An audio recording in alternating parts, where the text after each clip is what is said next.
चतुर्मास का आखिरी महीना कार्तिक महीना होता है। ये अश्विनी पूर्णिमा से लेकर के कार्तिक पूर्णिमा अर्थात शरद पूर्णिमा से रास पूर्णिमा या फिर कार्तिक पूर्णिमा तक ये महीना को हम कार्तिक महीना के रूप में जानते हैं। इसी महीना में इतने सारे लीलाएं हुए भगवान के। हम बात कर रहे थे इस महीना में सर्वाधिक बाल्य लीला भगवान का हुआ। पहला लीला जिसके लिए ये महीना को ही दामोदर रूप में माना गया, दामोदर महीना, वो है दामोदर लीला। ये दामोदर लीला के बारे में अगर डिटेल में बात करें तो ये अपने आप में ही बहुत समय जाएगा। संक्षेप में दामोदर लीला क्या है? एक साधारण स्त्री, ग्वाल वालों का एक साधारण स्त्री, भगवान जो त्रिभुवन पति हैं, जो ब्रह्मा शिवा उनको शब्द के रूप में दर्शन करते हैं, जिनको स्तुन्वन्ति दिव्यै स्तवै, अनंत काल से साधु संतगण तपस्या करके सालों साल युग तमाम तपस्या करने के बाद जिनको दर्शन तक नहीं कर पाते, वो भगवान को एक साधारण स्त्री बांध दिया, पाया नहीं, बांध दिया। इतना महत्वपूर्ण लीला है ये दामोदर लीला।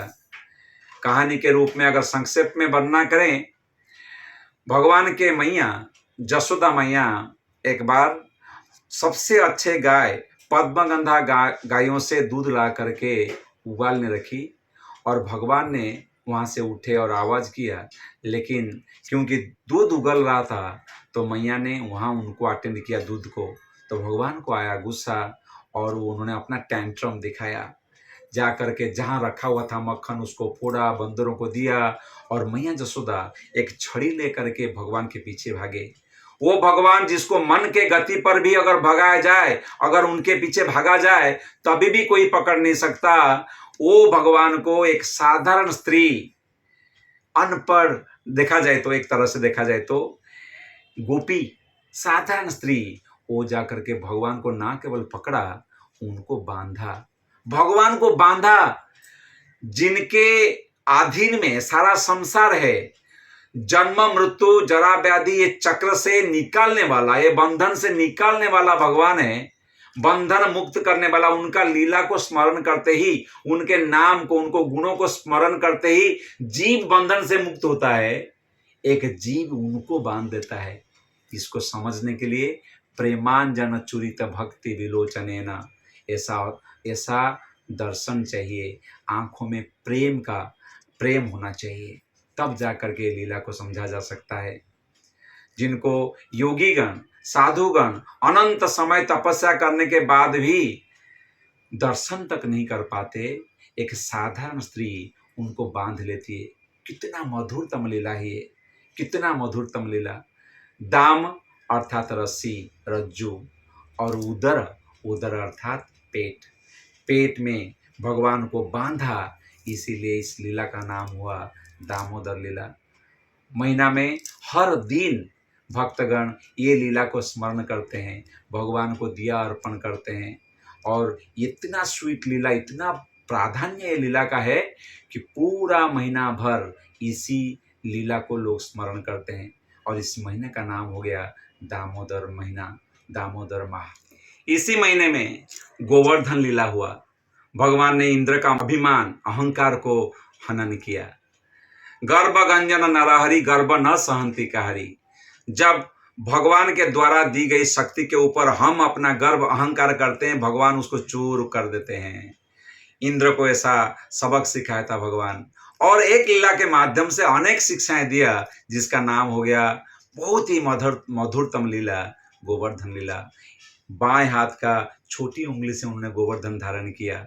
इंद्र 7 दिन तक संवर्तक जैसा क्लाउड को बुला करके एक जगह में कंसंट्रेट किया। प्रलय के समय में जो बारिश करना चाहिए, जो बिजली या फिर जो चीजें करना चाहिए, वो सब एक ही जगह में कंसंट्रेट करके किया। 7 दिनों के बाद मालूम पड़ा एक रेत भर का कहीं नुकसान नहीं हुआ।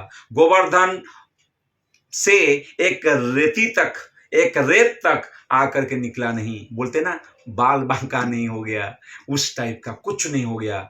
इंद्र को समझ गया ये और कोई नहीं हो सकता, मेरे प्राण प्रिय, मेरे बॉस, मेरे बाप भगवान हैं।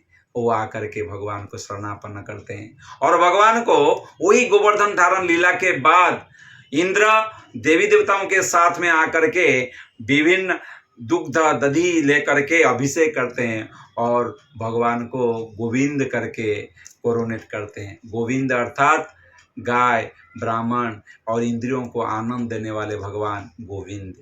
और वो जो अभिषेक का जल या फिर वो दूध दग्धि वो सब आ करके जो कुंड बना उसका नाम हो गया गोविंद कुंड। यही महीना में भगवान का ऐसा अभिषेक हुए, भगवान को अभिषेक किया गया और गोविंद कुंड का प्राकट्य हुआ। ये हो गया गोवर्धन लीला के बारे में। इसी महीना में अरिष्टासुर का वध हुआ और अरिष्टासुर के वध होने के बाद आप सब पता है आप लोगों को कैसे अरिष्टासुर एक गाय के रूप में, बैल के रूप में आया था। तो गोपियां भगवान को बोले आप गाय को हत्या किया, आपको पाप लगा। भगवान बोले ऐसा नहीं है, वो असुर था। लेकिन ये लोग मानने को तैयार नहीं। भगवान को भी लीला प्रसारण करना था। भगवान ने बोला क्या करना पड़ेगा ये पाप से उद्धार पाने के लिए। सब लोगों ने बोला आपको जाके सारे नदियों में, पवित्र नदियां जो हैं गंगा, यमुना, कृष्णा, कावेरी, नर्मदा, ये सारे में जाकर के आपको डुबकी लगाना पड़ेगा, तब जा करके ये जो पाप है वो धुलेगा। तो भगवान योगेश्वर हैं, बोले कोई बात नहीं, सारों को मैं बुलाता हूँ। सारे नदियां एक साथ आ गए और जो कुंड बना उसका नाम हुआ श्याम कुंड। भगवान गए उसी में, गंगा यमुना सब आकर के उनका जल को दे करके गए। भगवान डुबकी लगाया, आ गए। तो भगवान ने बोला आकर के आप लोग भी कमी नहीं है, आप लोगों को भी लगा है, आप लोगों को भी पाप लगा है। तो वो बोले हम क्या करेंगे? बोले आपको भी स्नान करना पड़ेगा। तो वो लोगों ने जा करके, गोपियां सारे मानसी गंगा से पानी लेके आ रहे थे लेकिन हो नहीं रहा था। भगवान कृपा करके उनको बोला मेरे नदी से, मेरे यहाँ से जल जाएंगे। और सारे नदियाँ, गंगा मैया, यमुना मैया, वो जा करके राधा रानी के लिए वो कुंड में गए। उसका नाम हो गया राधा कुंड और श्याम कुंड भी यही महीना में प्रकट हुए। कार्तिक मास का महात्मा देखिए, राधा कुंड श्याम कुंड का प्राकट्य इसी महीना में हुआ। यही महीना में बहुलाष्टमी कितना सुंदर लीला है भगवान का। बहुला करके एक गाय थी और वो गाय चरने गई थी वन में या जंगल में। उनको एक टाइगर मिला और वो खाने के लिए जब आया, वात्सल्य प्रेम में वो गाय बोलने लगी मुझे खा लेते, मुझे कोई प्रॉब्लम नहीं, कोई समस्या नहीं, लेकिन मेरा एक नवजात शिशु है, उसको मैंने दूध भी पिलाया नहीं ठीक से। मैं कल प्रॉमिस करती हूँ मैं कल आऊँगी, तुम मुझे खा लेना। वृंदावन है। और वो टाइगर मान गया। बहुला आ करके अपने बछड़े को बहुत प्रेम की। माँ, इंसान में जितना प्रेम होता है वो प्रेम जब वात्सल्य का होता है, गाय का नाम में होता है वात्सल्य प्रेम, वत्स का प्रेम, वात्सल्य। तो गाय अपना बछड़े को बहुत चाटने लगी, प्रेम करने लगी और उसको खिलाई पिलाई। और खिलाते खिलाते बोली तुम अच्छे से खा लो, क्या पता कल मैं आऊँ ना आऊँ। तो बेटी या फिर वो बछड़ा पूछने लगा क्यों माँ, ऐसा क्यों बोल रही हो?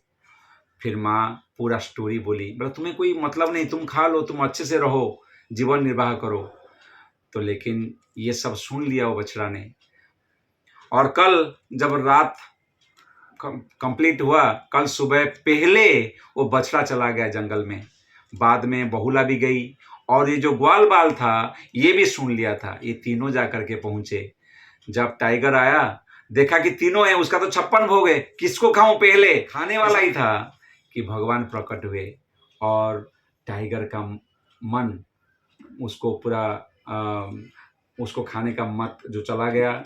और वो वास्तव में वो टाइगर नहीं था, वो यमराज था। ये बहुला करके गाय थी, इसीलिए उसके नाम पर बहुलाष्टमी पालित होता है।